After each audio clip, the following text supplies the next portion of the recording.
농사를 지어보신 분들은 농사를 열심히 해서 마지막 추수할 때 그 기쁨을 아마 알고 있을 거라고 생각합니다. 저는 농사를 지어본 농부의 아들은 아니어서 그리고 식물을 가꿔서 그 열매를 따본 경험이 많지 않아서 그 기쁨을 잘 모르지만 조그만 농사뿐만 아니라 직업 자체가 농부로 계시는 분들이 가을에 추수할 때 그 기쁨은 단순히 이거 팔아서 내가 돈을 많이 벌어야지라는 차원을 넘어 수고한 땀의 대가를 받는 그 기쁨은 돈 주고도 살 수 없는 기쁨일 거라고 생각합니다.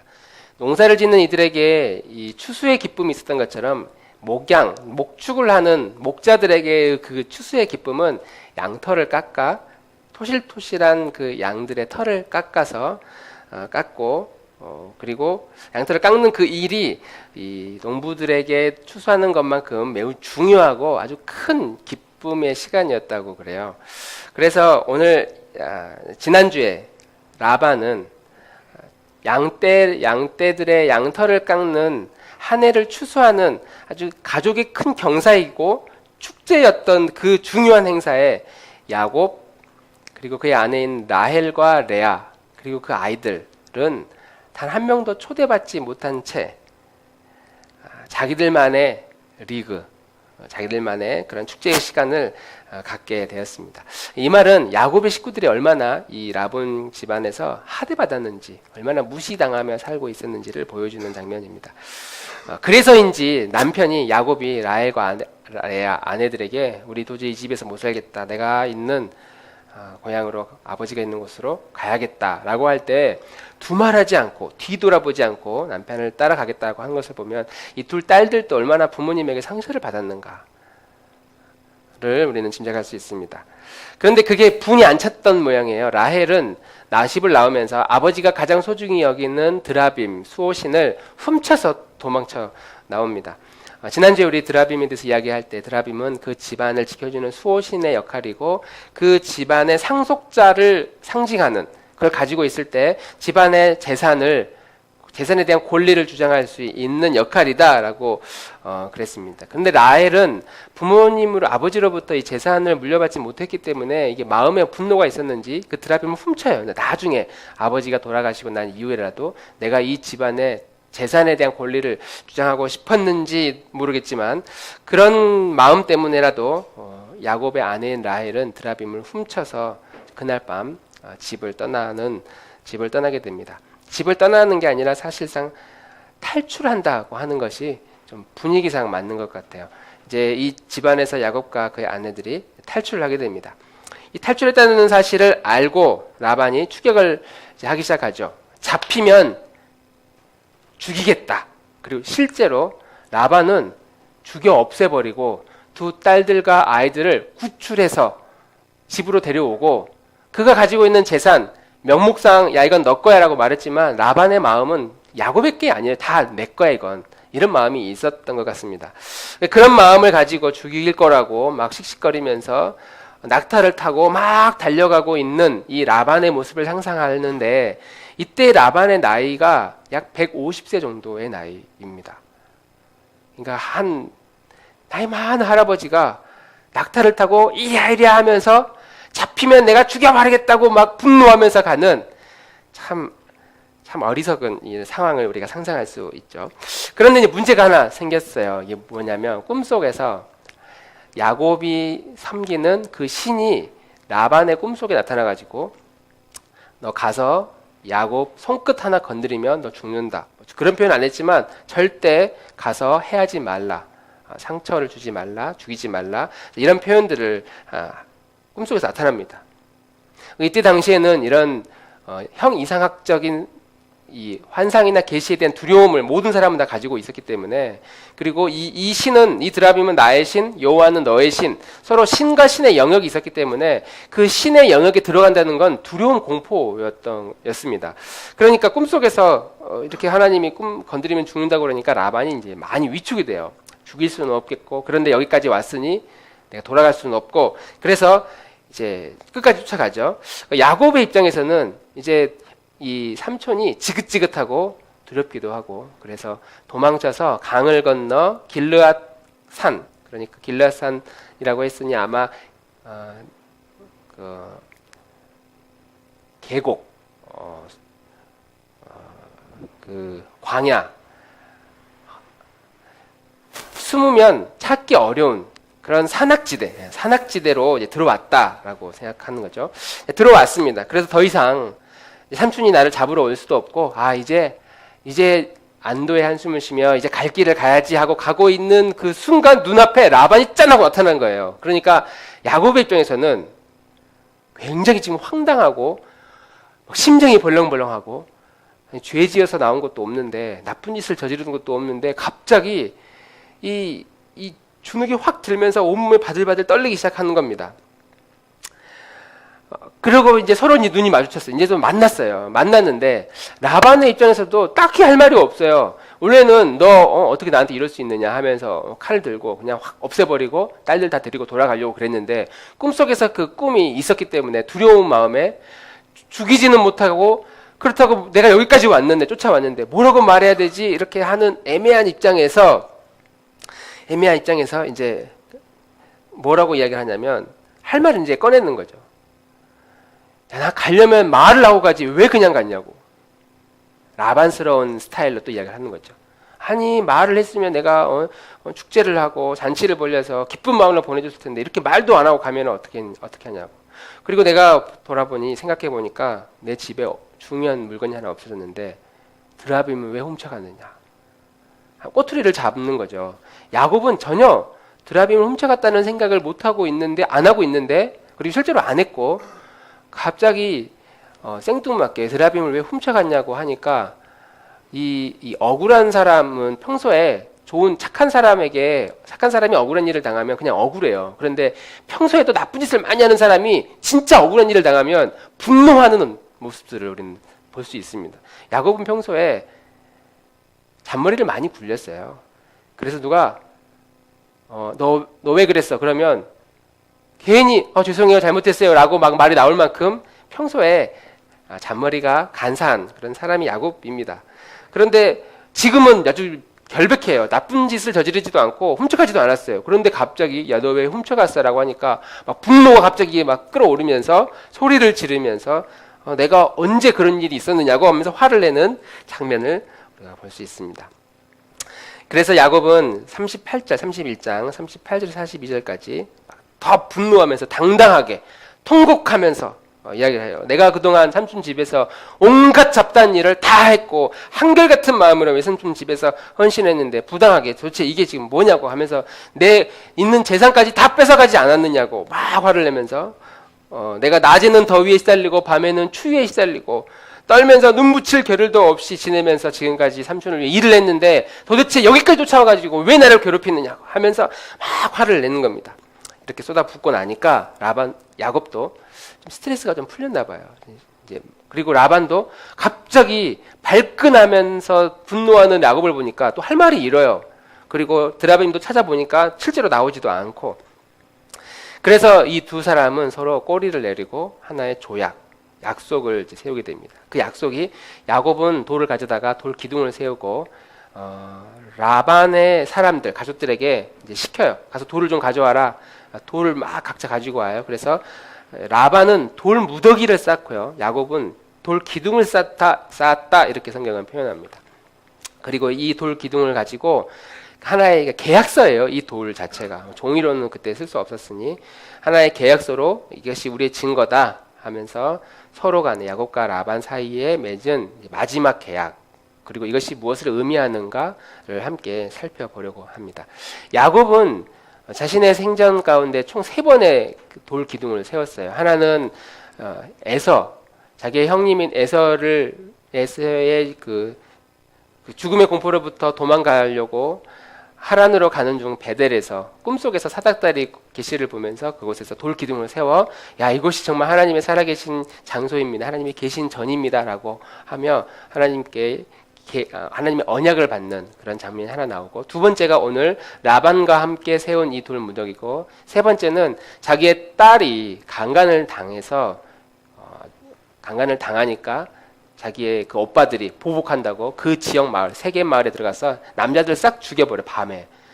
그러니까 그 사실을 나중에 야곱이 알고 나니까 너무 두렵고 보복당할까봐 그 마을 주민들이 일어나 보복당할까봐 두려워서, 몰살당할까봐 두려워서 허겁지겁 가족들을 데리고 다시 베델로 올라와서 제단을 쌓는 장면이 3번에 걸쳐서 이렇게 나옵니다. 그런데 오늘 쌓은 이 두 번째의 돌 기둥은 야곱과 함께 그의 가족, 라반의 가족들도 함께 이 돌 무더기를 이제 쌓아 올립니다. 그리고 이 돌 무더기를, 돌 기둥을 쌓아 올린 이후에 야곱의 행보와 라반의 행보가 서로 다르게, 그의 인생의 결말이 서로 다른 모습으로 이제 펼쳐지게 됩니다. 20년 동안 살았어요. 야곱과 라반은 20년 동안 함께 지냈습니다. 그 덕분에 라반은 재산도 꽤 늘었고요. 야곱도 혈혈단신, 아무도, 가족도 없이, 돈도 없었는데 라반 삼촌을 만나서 가족도 생기고요. 또 재산도 미천도 어느 정도 이제 마련을 했습니다. 가족이 없던 야곱에게 라반은 가족의 그늘을 제공해주고, 소유에 대한 욕심이 가득한 라반은 야곱 덕분에 재산이 늘고 가축이 늘어나는 이득을 얻었습니다. 이렇게 이것만 보면 윈윈이죠. 아주 내가 사업을 하려고 하는데 일을 잘하는, 그러나 미천이 없이 일을 잘하는 한 친구가, 한 동생이 우리 집에 와서 일을 해요. 그리고 그 청년과 그 동생과 함께 한 20년 열심히 했는데 사업도 번창해지고, 그 친구도 그 사이에 결혼도 하고 애도 낳고 집도 사고 재산도 늘려가는, 그걸 보면 우리 서로 돌아온 인생을 보면 흐뭇하고 또 기쁘지 않겠습니까? 너는 너 나름대로의 삶을 꾸려갔고, 너 덕분에 내 나름대로의 이 사업체도 점점 안정되어지니 그것은 서로에게 윈윈이고, 우리가 일평생 그런 사람을 만나는 건 큰 축복 중에 하나라고 생각합니다. 그런데 그 두 친구가 오늘 이제 결별하는 겁니다. 그리고 그 결별의 약속으로 어떤 기둥을, 이렇게 돌 기둥, 돌 무더기를 세우는 거죠. 그리고 이 조약과 함께 야곱 말고 라반은 더 이상 성경에 등장하지 않는다. 그리고 성경은 이 라반이 그 약속과 함께 먼 훗날 어떻게 살았는지에 대해서 전혀 언급하지 않는다고 하는 것이죠. 그리고 55절에 그래서 이렇게 설명합니다. 마지막 절에 같이 한번 읽어볼까요? 시작.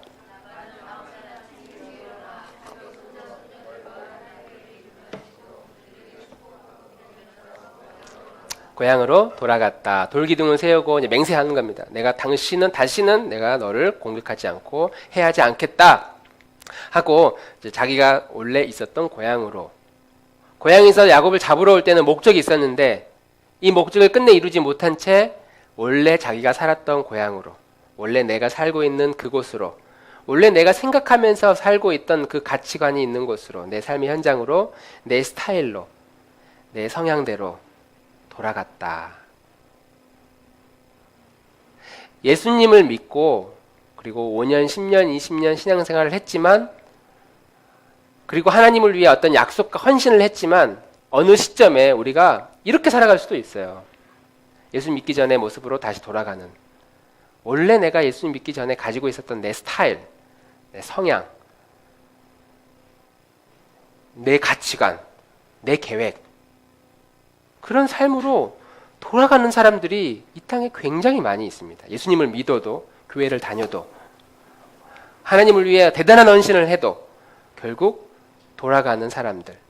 근데 오늘 라반은 내가 이제 돌아가야지, 더 이상 하나님은 내 인생에 없다 하고 돌아갔겠지만, 내가 더 이상 하나님을 안 믿어 이렇게 이런 마음을 먹고 돌아가는 게 아니에요. 살다 보니 자연스럽게 자기가 원래 가지고 있던 내 생각대로 돌아가는 겁니다.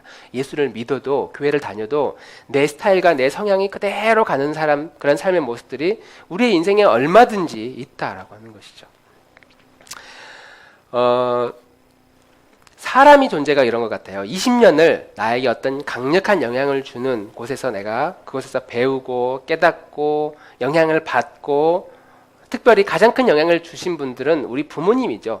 내가 우리 부모님의 영향을 받아 좋은 영향 혹은 나쁜 영향을 받아 그것을 배우고 그렇게 살아야지 혹은 저렇게 살지 말아야지라고 결심을 해도 어느덧 좋은 영향은 다 사라지고 나쁜 영향은 우리가 그대로 전수받아요. 그리고 그런 영향대로 우리의 삶의 자리로 다시 돌아갑니다. 라반은 야곱과 있으면서 충분히 하나님에 대해서 배울 수 있는 기회가 있었던 사람이죠. 그리고 야곱은 라반을 보면서 자기가 저렇게 라반이 행동하는 저런 사악한 모습이 야, 나도 저렇구나, 나도 저런 모습이구나 라는 사실을 깨달을 수 있는 좋은 기회였습니다. 그리고 이 세상 사람들이 그렇게 호락호락하지 않다. 사람들은 다 저렇게 자기중심적인 삶을 살아가고 있다라고 하는 세상에 대해서 배울 법한 기회였어요. 야곱은 20년 동안. 그런데 라반도 야곱도 서로 이 기회를 다 놓친 거죠. 하나님이 어떤 분이시구나라는 그 기회를, 그것을 배울 수 있는 기회는 야곱을 통해였는데 그것을 20년 동안 같이 있었음에도 라반은 그것을 배우지 못했고, 야곱도 라반을 통해서 배울 수 있는 것이 있었는데 배우지 못했습니다. 지금 내 주변에 나에게 어떤 영향을 주는 사람이 있을 거예요. 아, 저렇게 살아야지. 아니야, 저렇게 살지 말아야지. 아니면 나를 힘들게 하거나 나를 어렵게 만드는 내 모든 환경들이 있을 겁니다.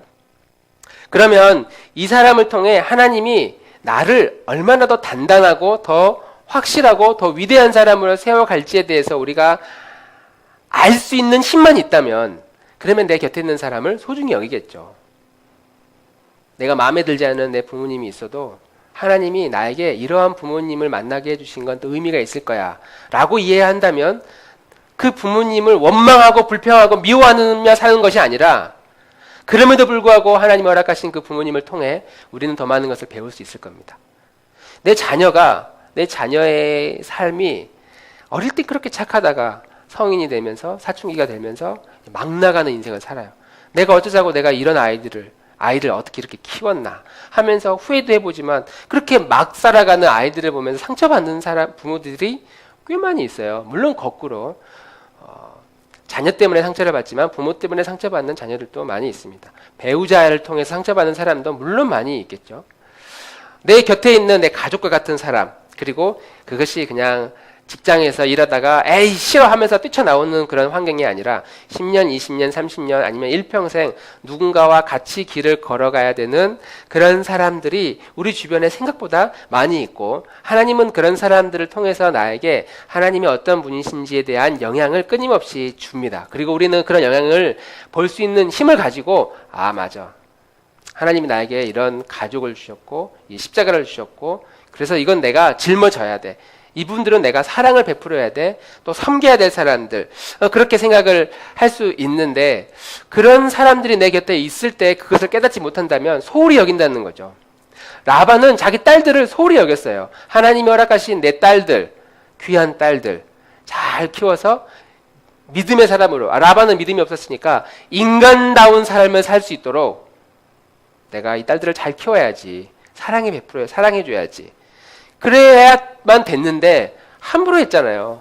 딸들을 그냥 돈 벌어다 가져다 주는 기계로 여기고, 나 놀면 뭐하냐, 나가서 일이나 해. 그리고 딸들에게 줄 재산의 목도 주지도 않고 오히려 착취하는, 정말 소중한 가족이었음에도 불구하고 소중히 여기지 않았던 라반의 모습을 볼 수 있었고, 야곱도 마찬가지로 비슷하게 되죠. 야곱은 더 했겠죠. 너 하나 없어져도 그냥 어느 날 굴러 들어온 그냥 돌 하나 그냥 열심히 일해가지고 재산 늘려줬는데, 이러다가 시름시름 앓다 죽으면 그냥 무덤도 없이 그냥 갖다 버릴 만한 사람이 라반이었습니다. 그런데 있을 때 잘했어야 됐는데 있을 때 잘하지 않았어요. 야, 딸들아, 너희가 내 기쁨이다. 아들아, 너가 이렇게 무럭무럭 자라는 게 이 아빠는 얼마나 기쁜지 모른단다. 큰 소망이다. 내가 열심히 서로 배우고 성장하고 성숙해 나가, 이 아빠가 열심히 너희를 도울게.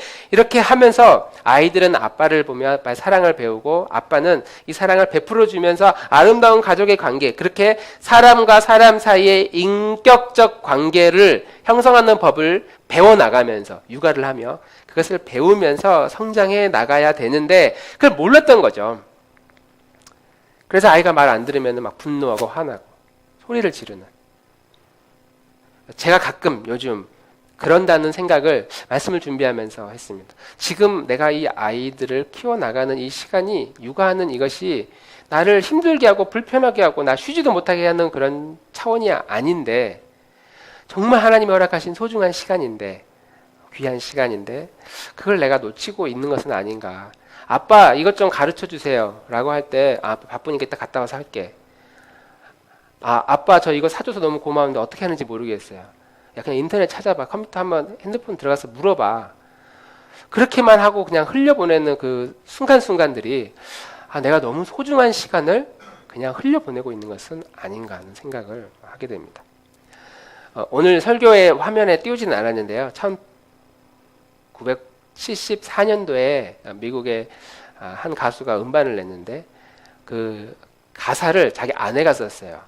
아내가 출산하기 직전에 자기 남편이 바쁘다는 핑계로 출산의 과정을 함께하지 못하는 그 상황을 염두하면서 써놓은 시였는데 그 시에다 곡을 붙인 거예요.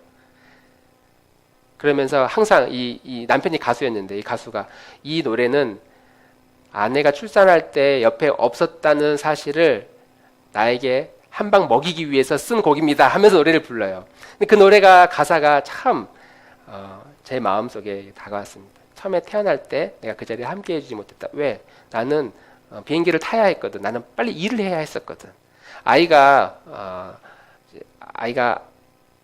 이제 말을 하고 아빠 말을 하고 자기 손을 잡아달라고 할 때, 그리고 아장아장 걸어다니면서 놀이를 할 때 아빠와 같이 놀고 싶어 하는데 아빠는 너무 바빠. 지금 할 일이 너무 많아. 아빠 공을 사줘서 고마워요. 근데 공 던지는 법을 잘 모르겠어요. 가르쳐 주세요. 그거 아빠 이따 집에 돌아와서 해줄게.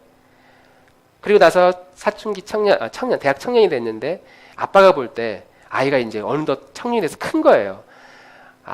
대견해 보이기도 하고 늠름해 보이기도 하고, 아들아 집에 왔니? 우리 밥이나 같이 먹자. 아빠 저는 친구랑 약속이 있는데 아빠 차 하나 좀 빌려주세요. 차가 필요해요. 아빠는 이따 와서 집에 와서 이야기할게요. 차 키를 가지고 집으로 나가버리는. 그리고 나이 노년이 되어서 결혼하고 아이를 낳는데 아들의 그 모습을 보면서 애야 집에는 언제 한번 올래? 와서 밥 한번 먹자. 애가 아프고요. 난 일이 너무 바빠가지고 도저히 아빠한테 갈 수가 없어요. 너무 힘들어요. 바빠요. 나중에 갈게요. 라고 하면서 하는 그 이제 끝에 멘트가 항상 너는 참 나를 많이 닮았구나. 그리고 아이는 저는 커서 꼭 아빠 같은 사람이 될래요. 그러면서 이야기가 노래가 끝나요. 이걸 그대로 배워 나가는구나. 인격적 관계를 통해서 사람과 사람이 서로 배워 나가고 성장하는 그 소중한 시간들을 우리는 너무 불편해. 이 사람 나를 너무 힘들게 해. 이 아이는 너무 나를 괴롭혀. 내가 있는 이 직장은, 내 공부하고 있는 이 시간은 내 인생에 있어서 너무 의미 없는 시간이야 라고 우리는 허비하는 모습들이 너무나 많이 있다라고 하는 것이죠. 라반은 그걸 잘 몰랐어요. 하나님이 사람을 세울 때 사람과 사람의 인격적 관계를 통해 하나님이 내가 어떤 존재인지를 계시해 준다는 사실을 잘 몰랐습니다. 그런 점에 있어서 우리는 매일매일 돌기둥 하나를 쌓아 올리며 살아가는 모습과 같다고 생각합니다. 하나님 우리에게 명했어요. 어차피 우리가 벗을 수 없는 내 인생에 무게가 있잖아요. 나는 우리 한 가정의 가장이고, 나는 자녀로서, 나는 직장인으로서, 미래를 준비하는 젊은이로서 열심히 노력하는데, 그게 하나하나가 오늘 라반이 쌓아 올린 돌 무더기와 위에 있는 돌과 같다. 그래서 우리는 오늘 예배의 돌 하나 가지고 주일날 이렇게 나온 겁니다. 또 내일이 되면 내 일터에서 내 일이라고 하는 돌 하나를 쌓아 올릴 것이고, 어떤 사람은 그래서 사랑의 돌, 헌신의 돌, 섬김의 돌. 야곱은 좀 특별한 아주 인생의 무거운 바위 같은 돌을 가지고 있었고, 그렇게 돌 하나하나를 우리는 쌓아 올리는 모습으로 살아갑니다. 그리고 우리는 그렇게 차곡차곡 세워지는 그 돌을 보면서 뭘 생각하냐면, 하나님이 나를 이렇게 인도해 주셨구나 라고 생각할 수 있죠. 야곱과 같이. 그런 점에 있어서 지금 내 곁에 앉아있는 내 사람은 하나님이, 내 곁에 있는 내 모든 환경은 내 손으로 쌓아 올린 작은 돌멩이일 수 있다. 그리고 어쩌다 보니 내 곁에 지금 앉아있는 내 옆에 있는 사람은 하나님이 허락하신 작은 돌멩이라고도 할 수 있습니다.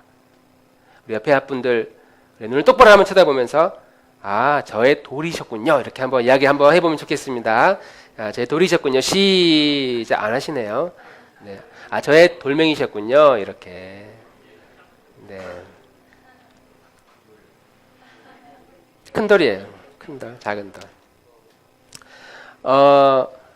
오늘 라반이 한 번에 싹 쌓아 올렸지만 우리는 매일매일 내 인생의 돌멩이들을 이렇게 쌓아 올립니다. 그런데 이건 비유적으로 돌멩이이지만 인생의 흔적이죠, 흔적. 한 사람이 어떤 사람인지를 알기 위해서는 그 사람의 주변의 친구를 보면 그 사람이 누구인지를 안다.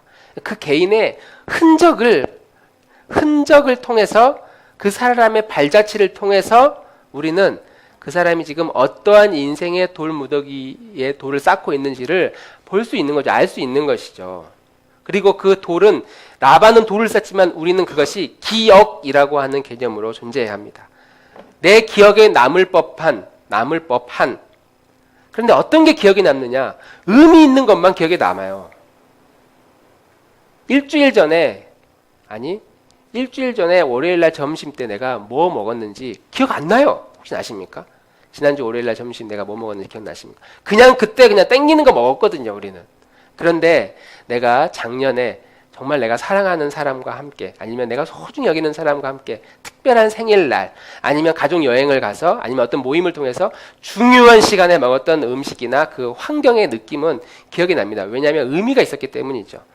우리의 인생의 발자취는 기억에 남을 법한 이런 의미 있는 삶의 흔적들이 오늘 라반과 야곱 사이에 세워졌던 그런 기둥입니다. 우리는 이런 기둥을 매일매일 쌓아가고 있어요.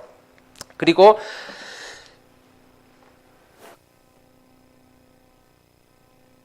기둥을 바라보면서 우리는 더 아름다운 내 인생의 의미를 만들고 그 의미 있는 돌을 쌓아가고, 그리고 마지막 날 하나님 앞에 이 돌 기둥과 함께 삶의 발자취를 하나님 앞에 보이는 그런 시간들을 맞이하게 될 것입니다.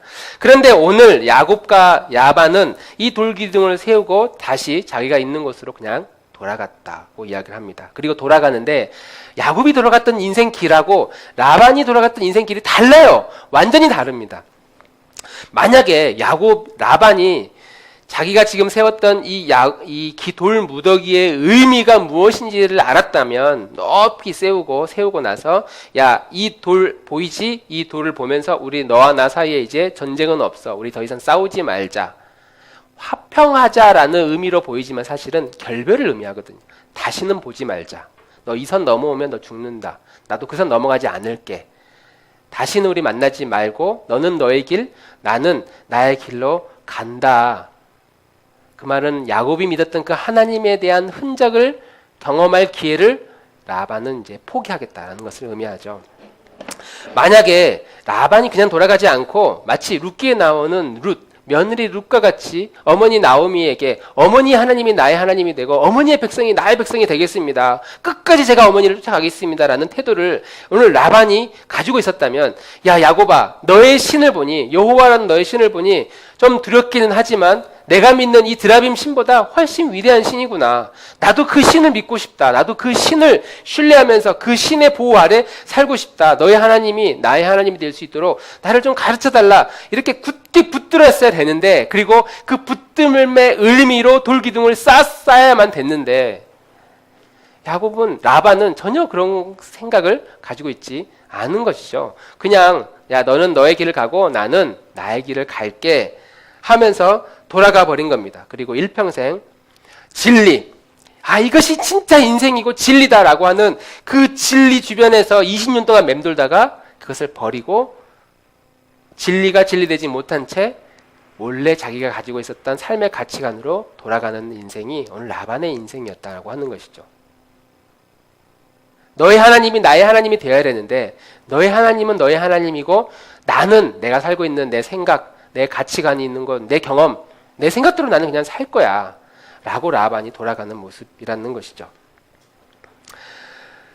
그런 점에서 우리는 매일매일 내가 의미 있는 기둥을 얼마나 많이 쌓아 올리고 있느냐, 그리고 얼마나 많이 노력을 하고 있느냐, 그리고 어떤 노력, 우리의 열심, 그래서 야 내가 이런 사람이지, 내가 이런 일들을 했지, 그리고 어떤 노력을 많이 해도 그런 의미 있는 그런 기억에 남고 의미 있는 흔적 하나하나가 모일 때 우리는 단순히 라반이 나를 공격할 때, 야곱도 지금 그 돌 무더기를, 인생의 돌 기둥을 쌓았을 때 라반이 계속 공격을 해왔잖아요. 단순히 라반이 나를 공격하고 누가 나를 힘들게 하고 누가 나를 괴롭혀요 라고 생각하는 것이 아니라 반대로 라반이 더 이상 나를 공격하지 않게 되었다라고 자유다라고 선언하는 그런 야곱의 모습이 아니라, 야곱은 이 돌 기둥 위에 있는 하나님의 약속을 붙들었다는 것이죠. 그리고 라반은 그 돌 기둥과 함께 더 이상 그 하나님을 붙들지 않고 자기가 살아왔던 삶의 방향으로 돌아가 버렸다라고 하는 것입니다. 하나님께서 야곱을 라반에게 붙여주셨어요. 그리고 야곱을 향한 인생, 놀라운 인생, 하나님의 놀라운 계획, 이것을 라반을 통해서 계속 자극을 했어요. 아마 그 자극이 짜증이 났거나 실증이 났다면 야곱도 도망쳤을 겁니다. 하나님의 약속 어쩌고 저쩌고 모르겠다, 나 너무 힘들다 하면서 그 삶의 무거운 짐을 던져버리고 도망쳤을 텐데, 야곱은 이 라반이라고 하는 자기를 괴롭히는 것과 같은 그 사람의 자극을 계속 받으면서 야곱이 가장 잘했던, 붙들었던 것이 무엇이냐면 야곱 안에 있는 내면, 그리고 그 내면 안에 얼마나 어두움이 있었는지, 얼마나 사악한 마음이 있는지, 얼마나 악하고 돌같은, 고치기 힘든, 그러나 무시할 수 없는 내면의 무시무시한 강팍함들이 야곱의 마음 가운데 있었는지를 라반을 통해서 끊임없이 조금씩 배워나가는 것을 우리는 볼 수 있는 겁니다. 그리고 그런 배움이 결국 어디서 무너지죠? 야복강 강가에서 천사를 만나면서. 내가 그동안 열심히 탑을 쌓아 올리고 돌무더기를 쌓아 올렸는데, 그런데 이것이 전부가 아닌 것 같은데 도대체 무엇인지 모르겠다고 할 때 결국 천사를 만나, 야복강가의 천사를 만나서 그는 이름이 바꾸어지는, 야곱에서 너의 이름은 더 이상 야곱이라 부르지 않고 이스라엘이라고 부를 것이다 하고 이름이 바뀌어지는 그 순간에 야곱은 놀라운 인생의 변화를 경험하게 되는 것이죠.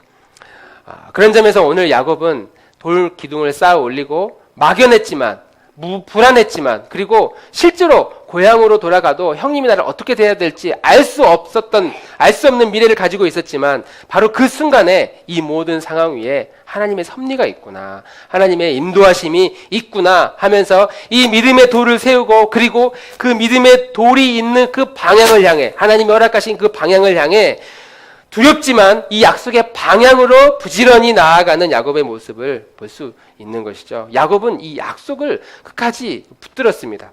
돌기둥을 세웠지만 약속을 붙들고, 안개와 같지만 그 방향으로 힘있게 나아갔고, 라반은 그 돌기둥을 세웠음에도 불구하고 자기가 원래 살아왔던 곳으로 그냥, 나 원래 이런 사람이야, 나 원래 이런 스타일이야, 나 이런 성향이야 하면서 원래 가지고 있었던 모습으로 돌아가는 모습을 우리는 볼 수 있습니다. 야곱은 이곳에서 라반을 만날 거라고 상상도 못하고 있다가 갑자기 만났어요. 순간 온 몸이 부들부들 떨리고 두려운, 죄 지은 것도 없는데 괜히 그냥 공포스러운 마음 가운데 한번 그 자리에서 꺾어집니다. 그리고 돌 기둥을 쌓고 다시 한번 인생에 있어서 하나님이 내 인생을 어떻게 인도하고 계시는구나 라는 사실을 확인하면서 나아갔어요. 그래서 오늘 우리가 아까 불렀던 찬양 가사가 이렇게 라반과 돌 언약을 쌓고, 라반은 돌아가는데 야곱이 다시 은혜의 자리로 돌아가면서 불렀을 법한 믿음의 노래였겠다는 생각이 참 많이 들었어요.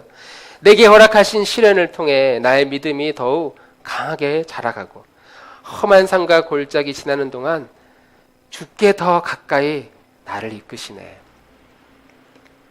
내가 겪는 이 시험이 어렵고 힘겨워도 내 주님보다는 크지 않다. 내 앞에 바다가 갈라지지 않으면 주가 나를 내 바다 위로 걷게 해주실 것이다. 주의 능력으로 내가 새롭게 될 것이다. 야곱도 아직 정확하게 내 삶이 어떻게 바뀔 것이라는 것을 몰랐지만, 그러나 막연한 믿음이지만 야곱과 세운 이 돌 언약을 통해 다시 믿음의 자리로 나아갑니다. 그리고 나서 점점 더 거룩해져 가고 성화되어지는 멋진 야곱의 모습을 우리는 창세기 마지막에서 볼 수 있는 것이죠. 우리 인생의 마지막에 언젠가 내가 그동안 뭐 하며 살았지, 그동안 내가 어떤 내 삶의 흔적을 남겼지, 돌아보면 아무 흔적도 없고 그냥 시간만, 세월만 보낸 그런 시간들도 있을 거라고 생각합니다. 그럴 때 우리가 이런 믿음의 고백을 하면서 하루하루를 살아갈 수 있다면 얼마나 좋을까요? 우리 인생의 돌무더기 위에 내일도 이번 주도 부지런히 돌을 쌓되, 의미 있는 돌을 쌓아서, 그리고 약속 있는 돌을 쌓아서 하나님이 주신 우리를 향한 하나님의 계획이 풍성하게 드러나기를 주님의 이름으로 축원합니다. 우리 같이 아까 불렀던 찬양 같이 찬양하고